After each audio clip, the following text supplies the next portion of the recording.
Tiger fans, the 2025 draft is fast approaching and it's time to release a September mock draft. I'm only going to do the top 10 picks at this stage. I'm still trying to work my way through the rest of the first round, but as a Tiger supporter, the top 10 is probably the most important in terms of where our picks are, and that's kind of what I've been focusing on recently. So I thought I'd roll out, my top 10 mock draft. And see where we land. Now, I do want to say that I have excluded all of the bidded players and things like that. This is simply just the players in the open draft.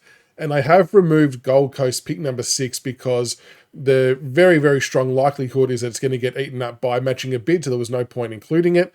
And I've also given West Coast the second pick of the draft because I do believe they will get the compo pick for Oscar Allen. Whether that ends up getting diluted along the journey if they take Starcevic or whatever remains to be seen, but for the intent and purpose of this exercise in September, until we know more, I've got West Coast with pick number 2 as well. So with that said, let's jump across to the mock draft for the first 10 picks, open draft only, no bidding. I'll take you through who I've got going where. Okay, so the Eagles got pick number 1, and I've got them taking Willem Dersma from Gippy Power, 191 centimetre midfielder / defender.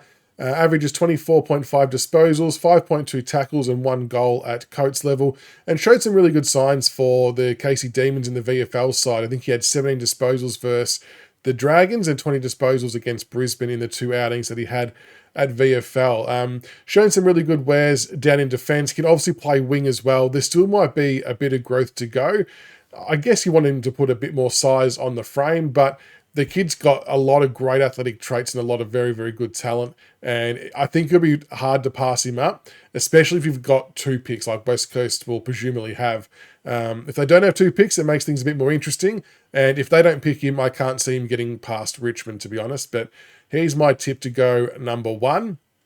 Pick number 2, like I said, I've got the Eagles with pick number 2 as well. And I think they're going to go Dyson Sharp. From Central District, 187 centimetre midfielder, averaged 27 disposals in the champs for South Australia, 4.5 marks, 5 tackles, and he just asserted himself as one of the best, if not the best, in the draft class, and he was the Lark medalist as well.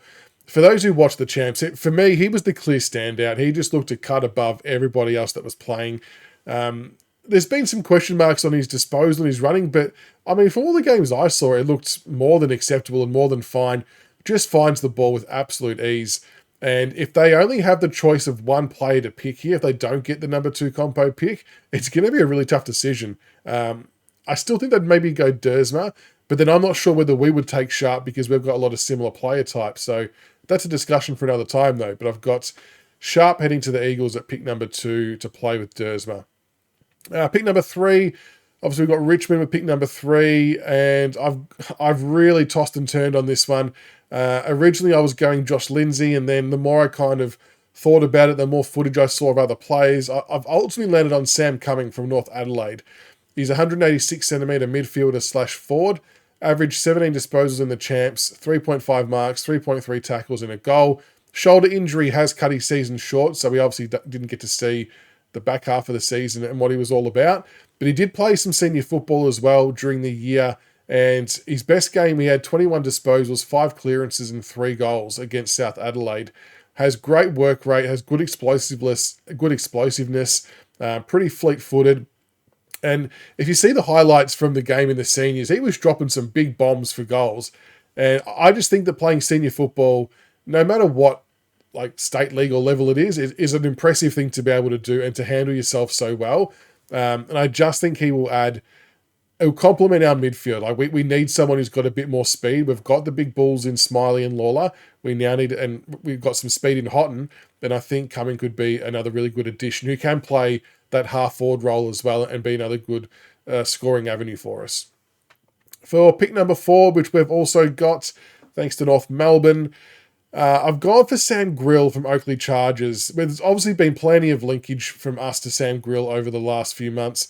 182 centimetre midfielder / defender, averages 21.2 disposals in the Coates League, 5.3 tackles and 3 marks. As we've all seen, because a lot of us would have seen him play in our VFL side a couple of times. He's got good speed, good evasiveness. He provides outside run. And again, the 2 picks for Richmond for me are very targeted at sort of players who have got some leg speed because that's the common thing that we need. Look, Are they the best available? I think they'll be close. They'll be in the conversation, but there will be definitely arguments for other players who are technically best available, which may come up shortly. But I just think for our needs and what will help take us forward, we need his pace. So that's why I've got him coming to us. And he did impress Jake Batchelor at VFL level 2, which I think is worth noting. Pick number 5, the Bombers. Cooper Duff Tytler, I've gone from Calder Cannons, 200 centimetre ruck. Now, look, this one is probably seen as a massive slide in the context that he's probably touted at number 1. I've just heard too much about West Coast not taking him at number 1. I know the Bombers are about to lose Draper, and that if I had have done this before knowing that, or after knowing that, sorry, maybe I would have changed my order a little bit, but it's too late to renege on it now. But I think he'll be of interest to the Bombers. He obviously played some VFL there as well. Kicked 3 goals for them. Averages 22.3 disposals, 6 marks, 18 hitouts, 1.5 tackles, and 1 goal a game in Coates. They're good numbers. From what I saw of him in the champs, nothing jumped out at me, and I might be way off the mark, but I just didn't see what I wanted to see in the champs, and I just think from a Richmond perspective, if West Coast pass on him, I just don't know if he fits our team at the moment. So that's why I've got him going to Essendon. With pick number 6, I've got Josh Lindsay going to Essendon, and he's the one I'm really torn on because I would really like him at Richmond because of his ball use, but I've got him going to the Bombers from Geelong Falcons, 183 centimetre defender, averaged 20.4 disposals, 3 marks, 3.6 tackles in the Coates League.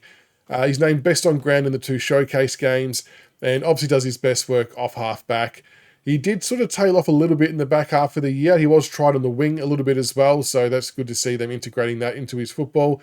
But yeah, kid can kick a footy, and that is definitely of appeal, and I think whoever gets him will have a weapon. I think that's kind of about the range, but I could definitely see a world in which he does go a little bit higher to us. I'm not sure whether West Coast would roll the dice with 1 or 2, but I could definitely see us rolling the dice with him on 3 or 4 if we felt that was more of a need. With pick number 7, I've got St Kilda taking Oliver Greaves, the 191 centimetre midfielder. He reminds me of Josh Smiley a little bit, and there has been some comparisons made with being like the bald midfielder, ironically for the same club, for the Rangers. He averaged 25.5 disposals, 5.8 marks, 2.7 tackles in the Coates League. Just a smooth mover, distributes the ball well, can play multiple lines, and I just think he adds another dimension to the Saints midfield and the ability to play at any part of the ground. And I think it might complement with the players they've brought in with the De Konings and Liam Ryan and Silvani and things like that. I think Greaves could slot in around that midfield nicely and help work along with those guys in the years to come. A very consistent player. You know what you're getting with him, and I think he would be not a bad pick for the Saints. Pick number 8, Xavier Taylor from the Eastern Rangers. They've got a pretty good side, to be honest. Got him going for the Hawks. 191 centimetre tall defender. He's averaged 18.4 disposals, 6.4 marks, 2.8 tackles in the Coates League. Now, I know they've obviously just picked up Battle and Barras, so look, I guess long-term he could play a role in the defensive unit, but I actually think he's got scope to do some work on the wing, and he has had some midfield time for the Eastern Rangers recently as well. Is a good intercept marker, does win his one-on-one contest. He did the 20 metres in under 3 seconds, so he's got a bit of speed on him as well. And I just think he's got the skill set to be one of those sort of taller hybrid wingers. And I just think he might fit in nicely at the Hawks. And then, look, has the flexibility to play down back if needed as well, alongside, Sicily, Barras, and Battle. Pick number 9 for the Sydney Swans. I've gone for Mitch Marsh. What a carnival he had in the champs, my goodness. 191 centimetre tall forward. In the champs, he averaged 8.5 disposals, 6 marks, 1.3 tackles, and averaged 3 goals a game. He was pretty much the most dominant forward in the champs, I felt anyway, while watching. Left footer, good athletic traits, good running capacity, obviously a very good aerial threat as well. But again, similar to Xavier Taylor, I kind of feel like he could also be utilised as a winger as well because of his running capacity and his skill set. I don't think he needs to be pigeonholed just as a forward, although I do think Sydney will have a need for another forward. They don't have that wow superstar forward unless Curnow ends up there. So I think he could play a role up the front end for them, but I also think they could utilise him on the wings as well. And yeah, I think he's going to be a tricky matchup for quite a number of years to come. And rounding out the top 10 for the Bulldogs, I've got Loy Doveston from Eastern Rangers, another Eastern Ranger, 177 centimetres small forward, averaged 15.5 disposals, 2 marks, 5.5 tackles, and averaged 2.4 goals a game in the Coates League. Specialist small forward. Now, I guess there'll be definitely an argument made that a small forward at 10 is maybe seen as a reach. And I know this is a 10 excluding all your bits, so by the time you factor that in, it might be like pick 15 or 16 potentially.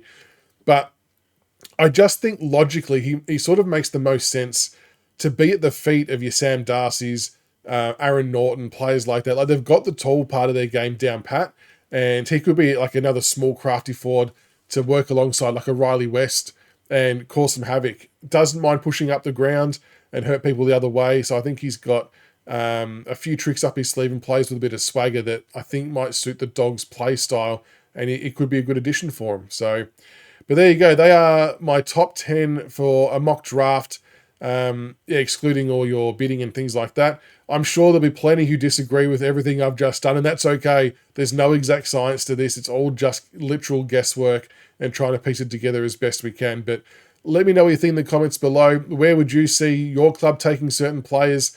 I feel like Duff, Tyler, and Lindsay are probably the two talking points with how perceived low they might be and how much value they might have with a Richmond or a West Coast. But it's going to be fascinating to see what the clubs do on draft night. But yeah, again, let us know what you think in the comments below. Be gentle and make sure you like and subscribe for more content. And until next time, go Tigers.